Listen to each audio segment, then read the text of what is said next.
Depois de uma fratura, o osso ele pode colar de duas formas. Uma com a formação do calo ósseo e outra sem a formação de calo ósseo. Quando não forma calo ósseo, a gente chama de uma consolidação primária. E quando forma calo, é uma consolidação secundária. Na consolidação primária, a união dos dois fragmentos do osso, ela acontece de uma forma direta, com uma modificação microscópica pelos canais do osso. Ele vai calcificando diretamente aquele foco de fratura pelos osteoblastos e osteoclastos. É uma forma mais rara de acontecer naturalmente, porque para isso acontecer, não pode existir movimento nenhum no lugar da fratura e a redução da fratura ela precisa ser perfeita, sem desvio.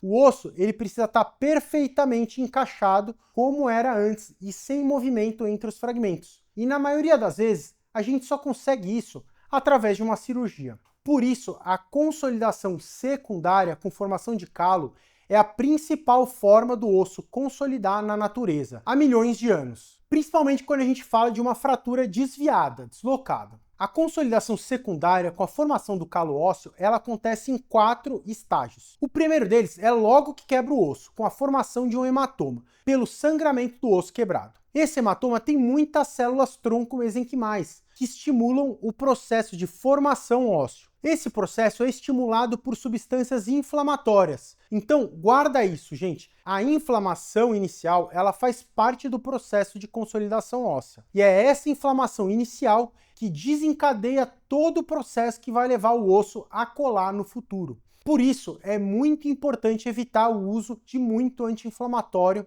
se você quebrou o osso. Em alguns casos, o anti-inflamatório ele evita que a região fique muito inchada e dolorida, mas o excesso ele pode atrapalhar e atrasar o processo de consolidação. Geralmente, o indicado é no máximo por 3 a 5 dias, mas se puder evitar, melhor ainda. Essa etapa de formação do hematoma inflamatório dura em torno de 1 a 2 dias. Depois desse estímulo inicial, começa a formar o calo mole, fibrocartilaginoso. Nessa etapa, que vai até umas 3 semanas depois da fratura, as células que estão ali no lugar da fratura, elas começam a formar um tecido de granulação, que é como se fosse uma fibrose. Em seguida, a formação do calo cartilaginoso. Então, dificilmente em um adulto você vai ver alguma coisa no raio-x antes disso. Geralmente, das 3 semanas em diante, começa a formar o calo ósseo. E aqui é possível começar a ver uma mancha esbranquiçada no raio-x. Uma coisa importante de notar é que conforme vai acontecendo esse processo de formação do calo mole